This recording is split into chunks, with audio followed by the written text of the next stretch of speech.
Kinumpirma na ng isa sa mga pinagkakatiwalaang Japan Boxing Insider na ang bansang Japan na ang pagdadausan ng mega fight sa pagitan nitong si John Riel Casimero kontra sa Mexican assassin Luis Neri. Ganun pa man, sa mga sandaling ito ay tikom pa rin ang bibig ng mismo may-ari ng Kameda Promotion na si Kohi Kameda patungkol sa mga kumakalat sa Japanese media na ang bansang Japan na nga ang magiging replacement ng venue mula sa Kyrgyzstan.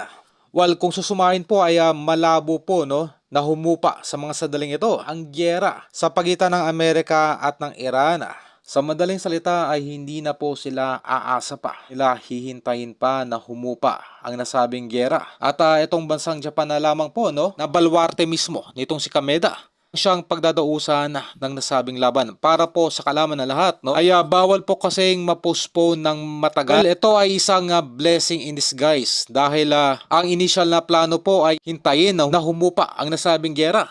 Na tinatansya na tatagal pa po ng 4 hanggang 5 buwan. Naging alternative nga po itong bansang Japan na kung saan ay hindi na po aabutin pa ang 2 buwan bago may kasa ang naturang laban. Sa madaling salita ay napaaga pa po yung pag-resked ng nasabing laban ng 2 fighters. Isang blessing in disguise dahil marami po mga Japanese boxing fans ang nagnanais na makita ang 2 fighters na lumaban sa kanilang bansa.